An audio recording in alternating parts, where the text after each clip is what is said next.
ಮಹಾಭಾರತದ ಸ್ತ್ರೀ ಪಾತ್ರಗಳಲ್ಲಿ ದ್ರೌಪದಿ ಮುಖ್ಯಳಾದವಳು.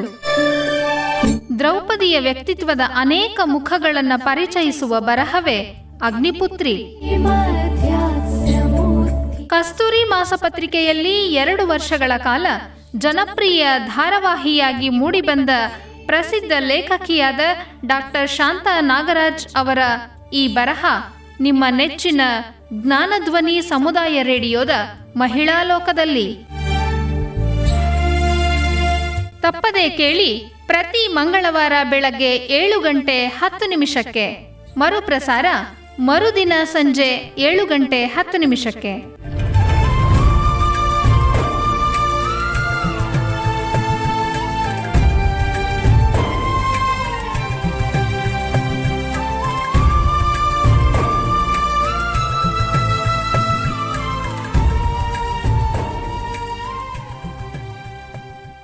ಜ್ಞಾನಧ್ವನಿ ಕೇಳುಗರಿಗೆಲ್ಲ ನಮಸ್ಕಾರ. ಮಹಿಳಾ ಲೋಕ ಕಾರ್ಯಕ್ರಮಕ್ಕೆ ತಮಗೆಲ್ಲ ಪ್ರೀತಿಪೂರ್ವಕವಾದ ಸ್ವಾಗತ. ಕೇಳುಗರೆ, ಅಗ್ನಿಪುತ್ರಿ ಸರಣಿಯ ಮುಂದಿನ ಭಾಗವನ್ನ ಕೇಳೋಣ ಬನ್ನಿ. ದ್ರೌಪದಿಯ ವ್ಯಕ್ತಿತ್ವದ ಮತ್ತೊಂದು ಮುಖವನ್ನು ಪರಿಚಯ ಮಾಡಿಕೊಳ್ಳಬೇಕಾದರೆ ಜಯದ್ರಥನ ಪ್ರಸಂಗಕ್ಕೆ ಹೋಗಬೇಕು. ಸಿಂಧೂ ದೇಶದ ರಾಜನಾದ ಜಯದ್ರಥ ವಿವಾಹದ ಸಲುವಾಗಿ ದಿವ್ಯವಾದ ಉಡುಗೆಯನ್ನು ಉಟ್ಟು ಅನೇಕ ರಾಜಕುಮಾರರಿಂದ ಪರಿವೃತನಾಗಿ ಕಾಮ್ಯಕವನದ ಮೂಲಕವಾಗಿಯೇ ಶಾಲ್ವರಾಜನ ರಾಜಧಾನಿಗೆ ಪ್ರಯಾಣ ಮಾಡುತ್ತಿದ್ದಾಗ ತನ್ನ ಆಶ್ರಮದ ಬಾಗಿಲಿನ ಸಮೀಪ ನಿಂತಿದ್ದ ದ್ರೌಪದಿಯನ್ನು ನೋಡಿದನು. ಇವಳೇನೋ ಅಪ್ಸರೆಯೋ ದೇವಕನ್ಯೆಯೋ ದೇವತೆಗಳಿಂದ ಸೃಷ್ಟಳಾದ ಮಾಯಾದೇವಿಯೋ ಎಂದು ಜಯದ್ರಥನ ಪರಿವಾರದವರು ಅವಳನ್ನೇ ನೆಟ್ಟ ದೃಷ್ಟಿಯಿಂದ ನೋಡುತ್ತಾ ಕೈಮುಗಿದುಕೊಂಡು ಅವಳ ಮುಂದೆಯೇ ನಿಂತುಬಿಟ್ಟರು. ಸಿಂಧೂ ದೇಶದ ರಾಜನಾದ ವೃದ್ಧಕ್ಷತನ ಮಗನಾದ ಜಯದ್ರಥನ ಅವಸ್ಥೆಯೂ ಅದೇ ಆಯಿತು. ಇಲ್ಲಿ ಮುಖ್ಯವಾದ ಕೆಲವು ಅಂಶಗಳನ್ನು ಗಮನಿಸಿ. ಜಯದ್ರಥನಿಗೆ ಆಗಲೇ ವಿವಾಹವಾಗಿದೆ. ಕೌರವರ ಏಕಮಾತ್ರ ಸಹೋದರಿ ದುಶ್ಯಲೆ ಈತನ ಪತ್ನಿ. ಆದರೂ ಶಾಲ್ವರಾಜನ ಅರಮನೆಯಲ್ಲಿ ಯಾವುದೋ ಸ್ವಯಂವರ ಏರ್ಪಾಟಾಗಿದ್ದಿರಬಹುದು. ಅಲ್ಲಿಗೆ ಈತ ತನ್ನಂತೆ ಆಕಾಂಕ್ಷೆಯುಳ್ಳ ಇತರ ರಾಜಕುಮಾರರ ಜೊತೆಗೂಡಿ ಕನ್ಯಾರ್ಥಿಯಾಗಿ ಹೋಗುತ್ತಿದ್ದಾನೆ. ಇದು ಆ ಕಾಲದ ರಾಜರ ಹವ್ಯಾಸ. ಇನ್ನು ಪಾಂಡವರ ಪತ್ನಿಯಾದ ದ್ರೌಪದಿಯನ್ನು ಈ ದಾಯಾದಿಯ ಮೈದುನ ನೋಡೇ ಇಲ್ಲವೇ? ಪಾಂಡವರಿಗೆ ವನವಾಸದ ಬವಣೆ ಬಂದು ಅವರು ಕಾಮ್ಯಕವನದಲ್ಲಿ ಇರಬಹುದಾದ ಸುಳಿವೂ ಈ ಮಹಾರಾಯನಿಗೆ ತಿಳಿದಿಲ್ಲವೇ? ಇಂಥ ಅಜ್ಞಾನಗಳು ದ್ರೌಪದಿಯ ಬದುಕಿಗೆ ಹೇಗೆ ಮುಳುವಾಗುತ್ತದೆ ನೋಡಿ.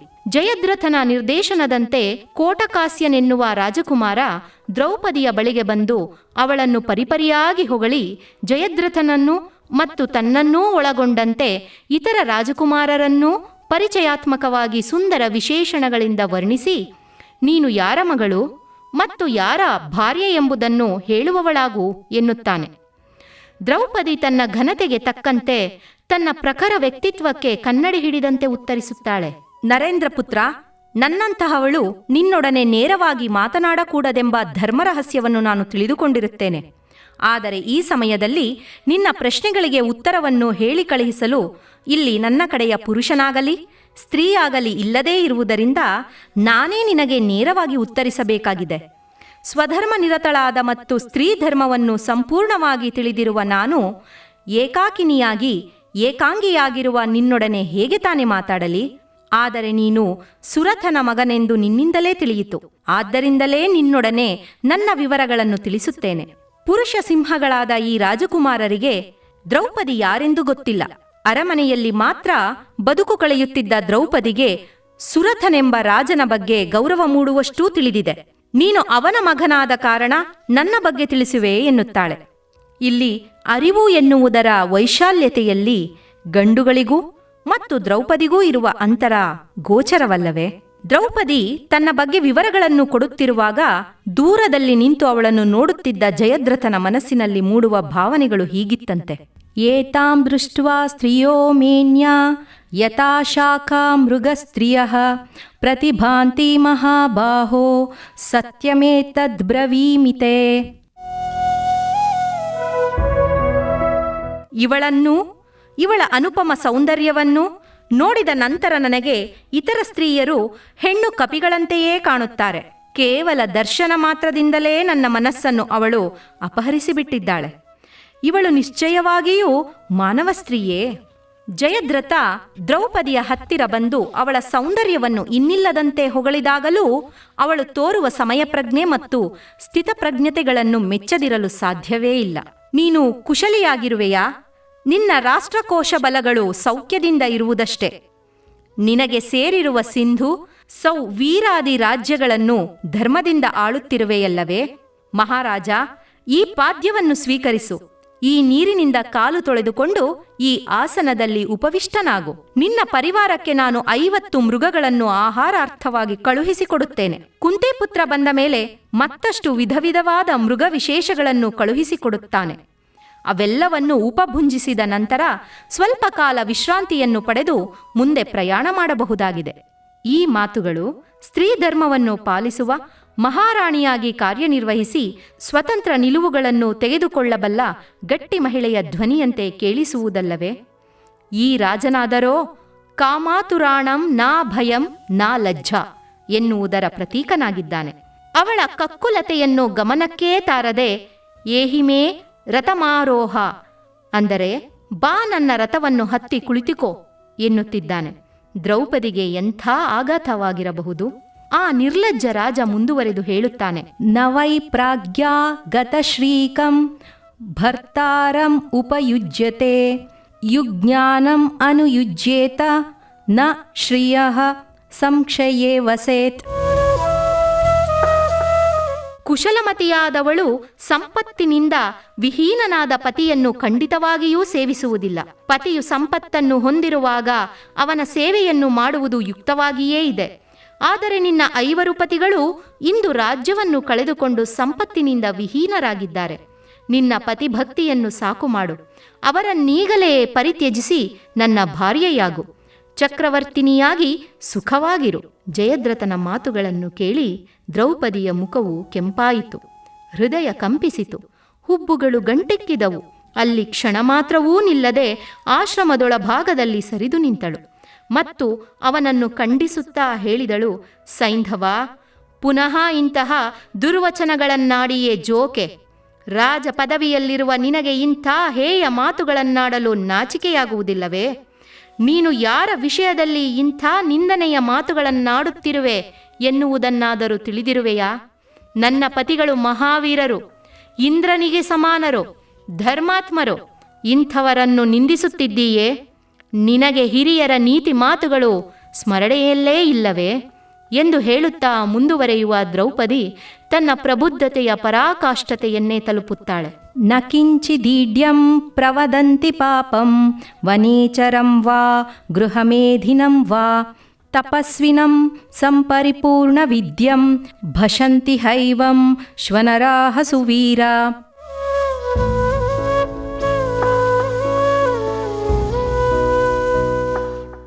ತಪಸ್ವಿಯನ್ನು, ವಿದ್ಯಾಪೂರ್ಣನನ್ನು ಅಂತಹವನು ಊರಿನಲ್ಲೇ ಇರಲಿ, ಕಾಡಿನಲ್ಲಿಯೇ ಇರಲಿ, ಸತ್ಪುರುಷರಾದವರು ನಿಂದಿಸಲು ಹೋಗುವುದಿಲ್ಲ. ತುಚ್ಛರೂ ಶುನಕ ಸಮಾನರೂ ಆದ ನಿನ್ನಂತಹವರು ಮಾತ್ರವೇ ಹೀಗೆ ಬೊಗಳುವರು. ನೀನೀಗ ಸ್ವಯಂ ಕೃತಾಪರಾಧದಿಂದ ಪ್ರಪಾತಕ್ಕೆ ಬೀಳಲಿದ್ದೀಯೆ. ಯಥಾಚ ವೇಣು ಖದಲೀನ ಲೋವಾ ಫಲಂತ್ಯಭಾವಾಯ ನಾಭೂತಯೇತ್ಮನಃ ತತೈವ ಮಾಂ ಥೈ ಪರಿರಕ್ಷ್ಯಮಾಣಾಂ ಆದಾಸ್ಯಸೇ ಕರ್ಕಟಕೀವ ಗರ್ಭಂ.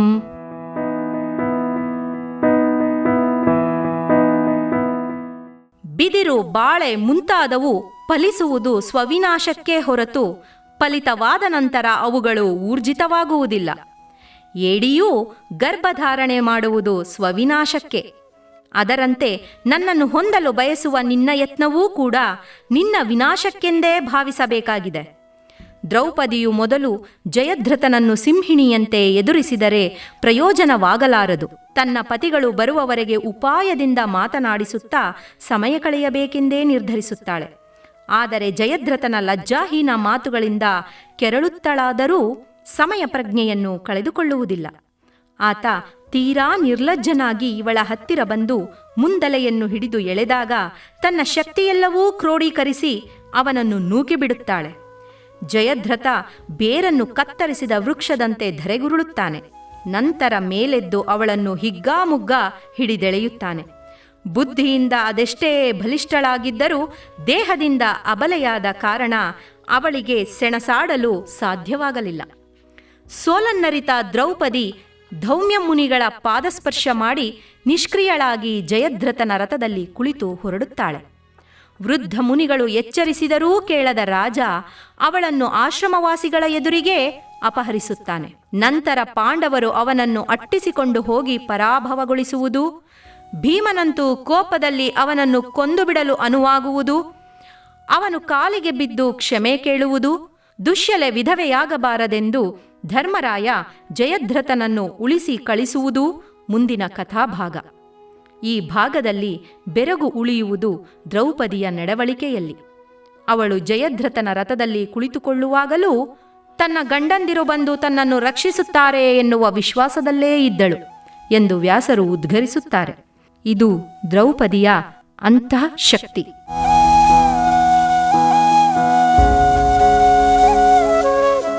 ವನವಾಸ ಮುಗಿದಿದೆ, ಅಜ್ಞಾತವಾಸವನ್ನು ಪ್ರಾರಂಭಿಸಬೇಕಾಗಿದೆ. ಈ ಸಂದರ್ಭದಲ್ಲಿ ಧರ್ಮರಾಯನಿಗೆ ಎಲ್ಲಿಲ್ಲದ ಚಿಂತೆ ಆವರಿಸುವುದು ದ್ರೌಪದಿಯ ವಿಷಯದಲ್ಲಿ.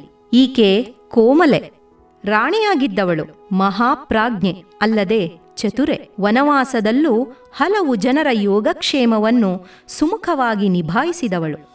ಎರಡನೆಯದಾಗಿ ಈಕೆ ಅಪ್ರತಿಮ ಸುಂದರಿ. ಈ ಲಾವಣ್ಯವನ್ನು ಯಾವ ಮಾರುವೇಷವೂ ಬಚ್ಚಿಡುವುದಿಲ್ಲ. ಮೂರನೆಯದಾಗಿ ಈಕೆ ಮುಗ್ಧೆ. ಪಾಪ ಕರ್ಮದ ಅಥವಾ ಪಾಪ ಕರ್ಮಿಗಳ ಬಗ್ಗೆ ಈಕೆಗೆ ತಿಳುವಳಿಕೆ ಇಲ್ಲ. ಲೋಕದಲ್ಲಿ ಎಲ್ಲೆಲ್ಲೂ ಪಾಪಿಗಳು, ದುರ್ವೃತ್ತಿಯವರೂ ಇದ್ದೇ ಇರುತ್ತಾರೆ. ಈಕೆ ಅಂಥವರಿಂದ ತನ್ನನ್ನು ತಾನು ಹೇಗೆ ರಕ್ಷಿಸಿಕೊಳ್ಳುತ್ತಾಳೆ? ನಾಲ್ಕನೆಯದಾಗಿ ಈಕೆಯ ಕಾರಣವಾಗಿ ನಾವು ಸಿಕ್ಕಿಬಿದ್ದರೆ ನಮ್ಮ ಶತ್ರುಗಳು ಕಾಯುತ್ತಿರುವ ಸುಯೋಗವನ್ನು ನಾವೇ ಒದಗಿಸಿದಂತಾಗುತ್ತದೆ. ವೇಷಾಂತರ ಮಾಡಿ ಬಲ ಭೀಮನನ್ನು ಬಚ್ಚಿಡಬಹುದು, ರಣಧೀರನಾದ ಅರ್ಜುನನನ್ನು ಬಚ್ಚಿಡಬಹುದು, ಸುಂದರ ಸ್ವರೂಪರಾದ ನಕುಲ ಸಹದೇವರನ್ನು ಬಚ್ಚಿಡಬಹುದು. ಆದರೆ ಈ ಅಗ್ನಿಪುತ್ರಿಯನ್ನು ಹೇಗೆ ವೇಷಾಂತರಗೊಳಿಸುವುದು? ಸ್ವಲ್ಪವೇ ಎಚ್ಚರ ತಪ್ಪುವುದನ್ನು ಶತ್ರುಗಳು ಕಣ್ಣಲ್ಲಿ ಕಣ್ಣಿಟ್ಟು ಕಾಯುತ್ತಿದ್ದಾರಲ್ಲ, ಅದಕ್ಕೆ ಹೇಳುತ್ತಾನೆ. ಸ್ವಲ್ಪವೇ ಎಚ್ಚರ ತಪ್ಪುವುದನ್ನು ಶತ್ರುಗಳು ಕಣ್ಣಲ್ಲಿ ಕಣ್ಣಿಟ್ಟು ಕಾಯುತ್ತಿದ್ದಾರಲ್ಲ, ಅದಕ್ಕೆ ಹೇಳುತ್ತಾನೆ. ದ್ರೌಪದಿ, ನಿನ್ನ ಮೂಲಕವಾಗಿ ನಮ್ಮ ಗುಟ್ಟು ರಟ್ಟಾಯಿತೆಂದರೆ ದುರ್ಹೃದರಾದ ಪಾಪಿಷ್ಠರಾದ ದುರ್ಯೋಧನಾದಿಗಳು ಭವಿಷ್ಯದಲ್ಲಿ ಪುನಃ ಸುಖಿಗಳಾಗಿ ಬಿಡುತ್ತಾರೆ. ತನ್ನದಲ್ಲದ ತಪ್ಪಿಗೆ ತುಂಬಿದ ಸಭೆಯಲ್ಲಿ ಅವಮಾನಿತಳಾಗಬೇಕಾಯಿತು. ತನ್ನದಲ್ಲದ ತಪ್ಪಿಗೆ ವನವಾಸವನ್ನು ಅನುಭವಿಸಬೇಕಾಯಿತು. ಮತ್ತೆ ಈಕೆ ತನ್ನದಲ್ಲದ ಕಾರಣಕ್ಕೆ ಧರ್ಮರಾಯನ ಚಿಂತನೆಗಳ ಮೂಲವಾಗಿದ್ದಾಳೆ. ಆದರೆ ಆಕೆಯೇನೂ ಈ ಮಾತುಗಳಿಂದ ವಿಚಲಿತಳಾಗುವುದಿಲ್ಲ. ದ್ರೌಪದಿಯ ಬಳಿ ಎಲ್ಲ ಸಮಸ್ಯೆಗಳಿಗೂ ತಕ್ಕನಾದ ಪರಿಹಾರವೇ ಇದೆ. ಅವಳೆನ್ನುತ್ತಾಳೆ, ಮಹಾರಾಜ, ಲೋಕದಲ್ಲಿ ಸೈರಂಧ್ರಿ ಎಂಬ ಸ್ತ್ರೀಯರು ಯಾವಾಗಲೂ ಇತರರಿಂದಲೇ ರಕ್ಷಿಸಲ್ಪಡುತ್ತಾರೆ. ಅನೇಕ ಕುಶಲ ವಿದ್ಯೆಗಳಲ್ಲಿ ನಿಪುಣೆಯರಾದ ಈ ಮಹಿಳೆಯರು ರಾಜರ ಅಥವಾ ಶ್ರೀಮಂತ ಮನೆತನದ ಹೆಂಗಸರಿಗೆ ತಮ್ಮ ಕುಶಲ ವಿದ್ಯೆಗಳನ್ನು ಹೇಳಿಕೊಡುತ್ತಾ ಅಂತಃಪುರದ ಸ್ತ್ರೀಯರನ್ನು ಸಿಂಗರಿಸುತ್ತಾ ತಮ್ಮ ಜೀವನವನ್ನು ಕಳೆಯುತ್ತಾರೆ. ನಾನಾದರೋ ಹೆಂಗಸರ ಕೇಶರಾಶಿಯನ್ನು ನಾನಾ ವಿಧಗಳಲ್ಲಿ ಸಿಂಗರಿಸುವ ನಿಪುಣೆಯಾಗಿದ್ದೇನೆ. ವಿರಾಟ ರಾಜನ ರಾಣಿಯ ಹತ್ತಿರ ನಾನು ಯುಧಿಷ್ಠಿರನ ಅರಮನೆಯಲ್ಲಿ ದ್ರೌಪದಿಯ ಪರಿಚಾರಿಕೆಯಾಗಿದ್ದೆ ಎಂದು ಹೇಳಿಕೊಂಡು ಆ ಅಂತಃಪುರದಲ್ಲಿ ಸೇರಿಕೊಳ್ಳುತ್ತೇನೆ. ದ್ರೌಪದಿಯ ಬಹುಮುಖ ಪ್ರತಿಭೆಯ ಅನಾವರಣವಾಗುತ್ತದೆ ಇಲ್ಲಿ. ಆಕೆ ಸುಂದರಿಯಾಗಿದ್ದಳು, ಅದು ದೈವ ಕೊಟ್ಟವರ. ಆಕೆ ಪಂಡಿತೆಯಾಗಿದ್ದಳು, ರಾಜಕಾರಣವನ್ನು ಆಮೂಲಾಗ್ರವಾಗಿ ತಿಳಿದಿದ್ದಳು. ರಾಜಧರ್ಮವನ್ನು ಸ್ವತಃ ಧರ್ಮರಾಯನಿಗೆ ಬೋಧಿಸುವಷ್ಟು ಆಳವಾಗಿ ತಿಳಿದಿದ್ದಳು. ಸ್ತ್ರೀ ಧರ್ಮವನ್ನು ಧೃತರಾಷ್ಟ್ರನಿಗೆ ತಿಳಿ ಹೇಳಿದಳು. ಈಗ ಬಹು ವಿಧವಾದ ಕೇಶ ಶೃಂಗಾರವನ್ನು ನಾನು ಬಲ್ಲೆ ಎನ್ನುತ್ತಿದ್ದಾಳೆ. ದ್ರೌಪದಿಗೆ ಯಾವುದು ಅಸಾಧ್ಯ? ಬಹುಶಃ ಈ ಆಕಾಶದ ಕೆಳಗಿನ ಯಾವೊಂದು ವಿಷಯವೂ ದ್ರೌಪದಿಯ ಅರಿವಿಗೆ ಅಸಾಧ್ಯವೇ ಅಲ್ಲವೇನು? ಸೈರೇಂದ್ರಿ ಎನ್ನುವ ಉದ್ಯೋಗವೇ ಇಲ್ಲಿ ಅತ್ಯಂತ ಕುತೂಹಲವಾಗಿದೆ. ಈ ಉದ್ಯೋಗ ಮಾಡುವ ಹೆಂಗಸರು ಅತ್ಯಂತ ಪ್ರತಿಭಾನ್ವಿತರು. ತಮ್ಮ ಕುಶಲ ಕಲೆಗಳನ್ನು ಮೇಲ್ವರ್ಗದ ಮಹಿಳೆಯರಿಗೆ ಹೇಳಿಕೊಡುವವರು ಎನ್ನುತ್ತಾಳೆ ದ್ರೌಪದಿ. ಯಾವ ಯಾವ ಕುಶಲ ಕಲೆಗಳು? ಅದಕ್ಕೂ ದ್ರೌಪದಿಯ ಬಳಿ ವಿಸ್ತಾರವಾದ ಉತ್ತರವಿದೆ. ರಾಣಿಯರು, ರಾಜಕುಮಾರಿಯರು, ಶ್ರೀಮಂತ ಸ್ತ್ರೀಯರು ತಮ್ಮ ತಮ್ಮ ವಯೋಧರ್ಮಗಳಿಗನುಸಾರವಾಗಿ ಮತ್ತು ಸಂದರ್ಭಾನುಸಾರವಾಗಿ ಧರಿಸುವ ವಸ್ತ್ರಗಳ ವಿನ್ಯಾಸ ಮಾಡುವವರು. ಈ ಮಹಿಳೆಯರ ತ್ವಚೆ, ಕಣ್ಣು, ಉಗುರು ಇತ್ಯಾದಿಗಳ ಸೌಂದರ್ಯ ವೃದ್ಧಿಗಾಗಿ ಹಸ್ತಾನುಸಂಧಾನ ಮಾಡುವವರು ಮತ್ತು ಎಲ್ಲಕ್ಕಿಂತ ಮುಖ್ಯವಾಗಿ ಸ್ತ್ರೀಯರ ಕೇಶರಾಶಿಯನ್ನು ವಿವಿಧ ಬಗೆಯಲ್ಲಿ ಸಿಂಗರಿಸುವವರು. ಈ ಎಲ್ಲವೂ ನನಗೆ ಕರತಲಾಮಲಕ ಎನ್ನುತ್ತಾಳೆ ದ್ರೌಪದಿ. ಅಂದರೆ ಆಕೆಯ ಪ್ರತಿಭೆಯ ಬಗ್ಗೆ ಇಲ್ಲಿ ಬೆರಗೇ ಉಂಟಾಗುತ್ತದೆಯಲ್ಲವೇ? ಅಲ್ಲದೆ ಇಂಥ ಮಹಿಳೆಯರಿಗೆ ಅರಮನೆಯಲ್ಲಿ ಸ್ಥಾನಮಾನವಿದೆ, ಗೌರವವಿದೆ ಮತ್ತು ರಕ್ಷಣೆ ಇದೆ ಎನ್ನುವುದು ದ್ರೌಪದಿಯ ನೆಮ್ಮದಿಯ ತಿಳುವಳಿಕೆ. ರಾಣಿ ಸುದೇಶ್ನೆಯ ಮುಂದೆ ಸಂದರ್ಶನಕ್ಕೆಂದು ನಿಂತ ದ್ರೌಪದಿಗೆ ಅದೇನೂ ಸುಲಿದ ಬಾಳೆಯ ಹಣ್ಣಿನಂತೆ ಸುಲಭವಾಗಿರಲಿಲ್ಲ. ತನ್ನ ಸೈರೇಂದ್ರಿತನದ ಬಗ್ಗೆ ಎಲ್ಲವನ್ನೂ ವಿವರವಾಗಿ ಹೇಳಿಕೊಳ್ಳುವ ದ್ರೌಪದಿಯನ್ನು ನೋಡಿದ ರಾಣಿಗೆ ಒಳಗೊಳಗೇ ಅನುಮಾನ. ನೀನು ಸಾಮಾನ್ಯ ಹೆಣ್ಣಲ್ಲ, ಹೆಚ್ಚೇನು ಹೇಳಲಿ, ನೀನು ಮಹಾಲಕ್ಷ್ಮಿಯಂತೆ ಕಂಗೊಳಿಸುತ್ತಿರುವೆ ಎನ್ನುತ್ತಾಳೆ. ಶಾರದೋತ್ಪಲ ಪತ್ರಾಕ್ಷ್ಯ ಶಾರದೋತ್ಪಲ ಗಂಧಯ ಶಾರದೋತ್ಪಲ ಸೇವಿನ್ಯ ರೂಪೇಣ ಸದೃಶೀ ಶ್ರಿಯಾ. ಶರದೃತುವಿನಲ್ಲಿ ವಿಕಸಿತವಾದ ಕಮಲದಂತೆ ವಿಶಾಲವಾದ ನೇತ್ರಗಳನ್ನು ಹೊಂದಿರುವ, ಶರದೃತುವಿನ ವಿಕಸಿತವಾದ ಕಮಲದ ಸುಗಂಧಕ್ಕೆ ಸಮನಾದ ಸೌಗಂಧದಿಂದ ಕೂಡಿರುವ, ಶರದೃತುವಿನಲ್ಲಿ ವಿಕಸಿತವಾದ ಕಮಲದಲ್ಲಿಯೇ ಪ್ರತಿಷ್ಠಿತಳಾಗಿರುವ ಮಹಾಲಕ್ಷ್ಮಿಗೆ ಸದೃಶವಾದ ರೂಪ, ಕಾಂತಿ, ಶರೀರ ಸೌಗಂಧ್ಯಗಳಿಂದ ಶೋಭಿತಳಾಗಿರುವೆ. ವಿಷಯ ಇಷ್ಟೇ ಆಗಿದ್ದರೆ ಸಮಸ್ಯೆ ಇರುತ್ತಿರಲಿಲ್ಲ.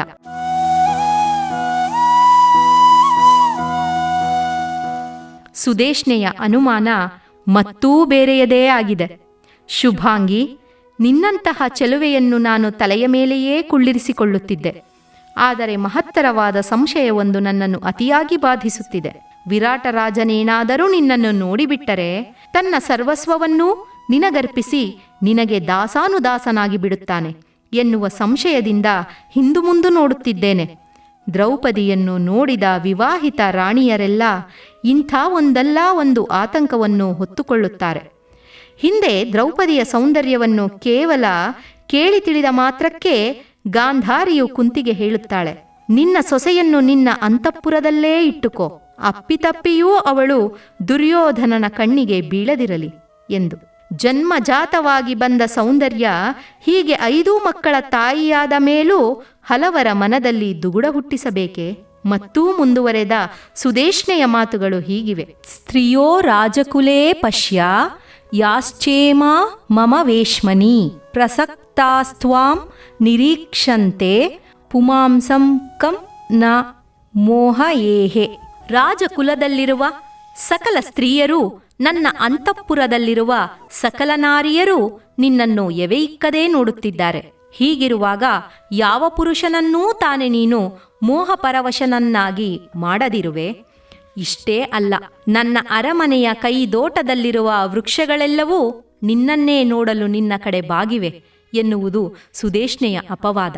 ಜೊತೆಗೆ ದೊಡ್ಡದೊಂದು ಆತಂಕ ಬೇರೆ. ರಾಜ ವಿರಾಟ ಸುಶ್ರೋಣಿ ದೃಷ್ಟ್ವಾ ವಪುರ ಮಾನುಷಂ ವಿಹಾಯ ಮಾಂ ವರಾರೋಹೇ ತ್ವಾಂ ಗಚ್ಚೇತ್ ಸರ್ವಚೇತಸ. ಸುಶ್ರೋಣಿ, ದಿವ್ಯವಾದ ನಿನ್ನ ಈ ಶರೀರ ಕಾಂತಿಯನ್ನೇನಾದರೂ ವಿರಾಟರಾಜನು ನೋಡಿಬಿಟ್ಟರೆ ಒಡನೆಯೇ ನನ್ನನ್ನು ಪರಿತ್ಯಜಿಸಿ ತನ್ನ ರಾಜ್ಯ ಕೋಶಗಳನ್ನು ನಿನಗರ್ಪಿಸಿ ಸರ್ವಾತ್ಮನಾ ನಿನ್ನ ದಾಸಾನುದಾಸನಾಗಿ ಬಿಡುತ್ತಾನೆ. ಇಂಥ ಮಾತುಗಳನ್ನು ತನ್ನ ಸುದೀರ್ಘ ಬದುಕಿನಲ್ಲಿ ಅದೆಷ್ಟು ಕೇಳಿದ್ದಾಳೋ ದ್ರೌಪದಿ. ಅದಕ್ಕೆ ಒಡನೆಯೇ ಉತ್ತರಿಸುತ್ತಾಳೆ, ಮಹಾರಾಣಿ, ನಾನು ವಿರಾಟರಾಜನಿಗಾಗಲಿ ಬೇರಾವ ಪುರುಷನಿಗಾಗಲಿ ವಶಳಾಗತಕ್ಕವಳಲ್ಲ. ನನಗೆ ನಿತ್ಯ ಯೌವನವನ್ನು ಹೊಂದಿರುವ 5 ಗಂಧರ್ವ ಪತಿಗಳಿದ್ದಾರೆ. ಆ 5 ಮಹಾಸತ್ವನಾದ ಒಬ್ಬ ಗಂಧರ್ವರಾಜನ ಮಕ್ಕಳು. ಅವರು ಅನುದಿನವೂ ನನ್ನನ್ನು ಸಂರಕ್ಷಿಸುತ್ತಿರುತ್ತಾರೆ. ಆದುದರಿಂದ ನನ್ನ ಹತ್ತಿರಕ್ಕೆ ಯಾರೊಬ್ಬರೂ ಸುಳಿಯಲಾರರು. ಯೋ ಮೇ ನ ದದ್ಯಾದುಚ್ಚಿಷ್ಟಂ ನ ಚ ಪಾದೌ ಪ್ರಧಾವಯೇತ್ ಪ್ರಿಯೇಯುಸ್ತೇನ ವಾಸೇನ ಗಂಧರ್ವಾಹ ಪತಯೋ ಮಮ. ನಾನು ಇತರರ ಮನೆಗಳಲ್ಲಿ ವಾಸ ಮಾಡುತ್ತಿರುವಾಗ ಉಚ್ಚಿಷ್ಟಾನ್ನವನ್ನು ತಿನ್ನುವುದನ್ನು ಅವರು ಸಹಿಸುವುದಿಲ್ಲ. ಇತರರ ಕಾಲು ತೊಳೆಯುವುದನ್ನಾಗಲಿ ಪಾದ ಸೇವೆಯನ್ನು ಮಾಡುವುದನ್ನಾಗಲಿ ಅವರು ಸಹಿಸಲಾರರು. ಉಚ್ಚಿಷ್ಟಾನ್ನವನ್ನು ತಿನ್ನಿಸದ ಮತ್ತು ಇತರರ ಕಾಲು ತೊಳೆಸದ ಮನೆಯಲ್ಲಿ ನಾನಿರುವುದನ್ನು ನೋಡಿದರೆ ಅವರು ಸುಪ್ರೀತರಾಗುತ್ತಾರೆ. ಇಲ್ಲಿ ದ್ರೌಪದಿ ಒಂದು ಕಲ್ಲಿನಲ್ಲಿ 2 ಹಕ್ಕಿಗಳನ್ನು ಹೊಡೆಯುತ್ತಿದ್ದಾಳೆ. ಮೊದಲನೆಯದಾಗಿ ನನಗೆ 5 ಗಂಧರ್ವರು ಗಂಡಂದಿರು ಎಂದು ಹೇಳುವ ಮೂಲಕ ತನ್ನ ಸುತ್ತ ಅಮೂರ್ತವಾದ ಮತ್ತು ಅಭೇದ್ಯವಾದ ರಕ್ಷಣಾ ಕೋಟೆಯೊಂದನ್ನು ನಿರ್ಮಿಸಿಕೊಳ್ಳುತ್ತಿದ್ದಾಳೆ.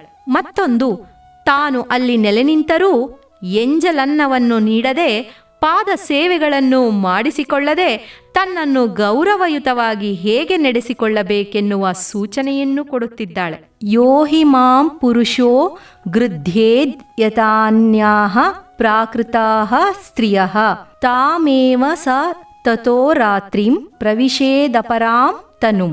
ಕಾಮುಕರು ಪ್ರಾಕೃತ ಸ್ತ್ರೀಯರನ್ನು ಕಾಮಿಸುವಂತೆ ನನ್ನನ್ನೇನಾದರೂ ಕಾಮಿಸಲು ಪ್ರಯತ್ನಿಸಿದ್ದೇ ಆದರೆ ನನ್ನ ಪತಿಗಳು ಅಂದಿನ ರಾತ್ರಿಯಲ್ಲಿಯೇ ಅವರನ್ನು ಪರಲೋಕಕ್ಕೆ ಕಳಿಸಿಬಿಡುವರು. ನನ್ನ ಮನಸ್ಸನ್ನು ವಿಚಲಿತಗೊಳಿಸಲಾಗಲಿ ನನ್ನನ್ನು ಸೆಳೆದೊಯ್ಯಲಾಗಲಿ ಯಾರಿಂದಲೂ ಸಾಧ್ಯವಿಲ್ಲ. ನನ್ನ ಗಂಧರ್ವ ಪತಿಗಳು ಮಹಾಬಲಿಷ್ಠರು. ಅವರು ಅಪ್ರತ್ಯಕ್ಷರಾಗಿಯೇ ಇದ್ದು ಸರ್ವದಾ ನನ್ನನ್ನು ಸಂರಕ್ಷಿಸುತ್ತಿರುತ್ತಾರೆ. ಆದುದರಿಂದ ನೀವು ನನ್ನ ವಿಷಯದಲ್ಲಿ ಭಯಪಡುವ ಕಾರಣವೇ ಇಲ್ಲ. ದ್ರೌಪದಿಯ ದಿಟ್ಟತನವನ್ನೊಮ್ಮೆ ಇಲ್ಲಿ ಗಮನಿಸಿ. ಕೆಲಸವನ್ನು ಕೇಳಿಕೊಂಡು ಬಂದ ಮಹಿಳೆ ಈಕೆ, ಸಂದರ್ಶನ ಮಾಡುತ್ತಿರುವ ರಾಣಿ ಆಕೆ. ಆದರೆ ನಿನ್ನ ಗಂಡನಾದ ವಿರಾಟರಾಜನೇ ನನ್ನ ಸುದ್ದಿಗೆ ಬಂದರೂ ಅವನಿಗೂ ಉಳಿಗಾಲವಿಲ್ಲ ಎನ್ನುವ ಮಾತುಗಳನ್ನು ಮುಖದ ಮುಂದೆಯೇ ಹೇಳಿಬಿಡುವ ಅವಳ ಕೆಚ್ಚೆದೆಗೆ ನಮೋ ನಮಃ ಎನ್ನಲೇಬೇಕು. ನಂದಿನಿ, ನೀನು ಹೇಳಿದ ಸುದ್ದಿ ಕೇಳಿ ನಿನ್ನ ವಿಷಯದಲ್ಲಿ ನನಗೆ ಇನ್ನು ಹೆಚ್ಚಿನ ಭಯವಿಲ್ಲ. ನಾನು ನಿನಗೆ ಆಶ್ರಯವನ್ನು ನೀಡುತ್ತೇನೆ. ನಿನ್ನ ಗಂಧರ್ವ ಪತಿಗಳ ಅಪೇಕ್ಷೆಯಂತೆಯೇ ನೀನಿಲ್ಲಿ ಇರಬಹುದು. ನೀನು ನನ್ನ ಅರಮನೆಯಲ್ಲಿ ಉಚ್ಚಿಷ್ಟಾನ್ನವನ್ನು ತಿನ್ನಬೇಕಾಗಿಲ್ಲ, ಯಾರ ಪಾದಸೇವೆಯನ್ನೂ ಮಾಡಬೇಕಾಗಿಲ್ಲ. ನಿನಗೆ ಎಲ್ಲ ರಕ್ಷಣೆಯನ್ನೂ ಒದಗಿಸಲಾಗುತ್ತದೆ. ಸುಖವಾಗಿ ನನ್ನ ಆಶ್ರಯದಲ್ಲಿರು ಮಗಳೇ ಎನ್ನುತ್ತಾಳೆ ಸುದೇಶ್ನೆ. ದ್ರೌಪದಿ ಬಿಟ್ಟ ಬಾಣ ಸರಿಯಾದ ಜಾಗಕ್ಕೆ ತಲುಪಿದೆ. ಈ ಹುಡುಗಿ ಸುಂದರಿ, ಆದರೆ ಚಂಚಲೆಯಲ್ಲ. ಇವಳಿಗೆ ಪುರುಷರ ಮೋಹವೇ ಇಲ್ಲ. ಯಾಕೆಂದರೆ 5 ಗಂಧರ್ವ ಪತಿಯರ ಪತ್ನಿ ಈಕೆ.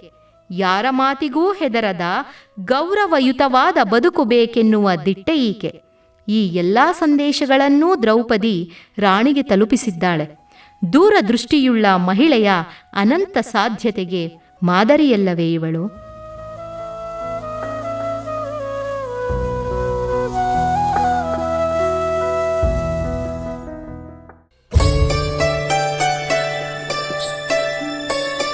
ಮಹಾಭಾರತದ ಸ್ತ್ರೀ ಪಾತ್ರಗಳಲ್ಲಿ ದ್ರೌಪದಿ ಮುಖ್ಯಳಾದವಳು. ದ್ರೌಪದಿಯ ವ್ಯಕ್ತಿತ್ವದ ಅನೇಕ ಮುಖಗಳನ್ನು ಪರಿಚಯಿಸುವ ಬರಹವೇ ಅಗ್ನಿಪುತ್ರಿ. ಕಸ್ತೂರಿ ಮಾಸಪತ್ರಿಕೆಯಲ್ಲಿ 2 ವರ್ಷಗಳ ಕಾಲ ಜನಪ್ರಿಯ ಧಾರಾವಾಹಿಯಾಗಿ ಮೂಡಿಬಂದ ಪ್ರಸಿದ್ಧ ಲೇಖಕಿಯಾದ ಡಾಕ್ಟರ್ ಶಾಂತಾ ನಾಗರಾಜ್ ಅವರ ಈ ಬರಹ ನಿಮ್ಮ ನೆಚ್ಚಿನ ಜ್ಞಾನಧ್ವನಿ ಸಮುದಾಯ ರೇಡಿಯೋದ ಮಹಿಳಾ ಲೋಕದಲ್ಲಿ. ತಪ್ಪದೇ ಕೇಳಿ, ಪ್ರತಿ ಮಂಗಳವಾರ ಬೆಳಗ್ಗೆ 7:10 ಮರುಪ್ರಸಾರ ಮರುದಿನ ಸಂಜೆ 7:10.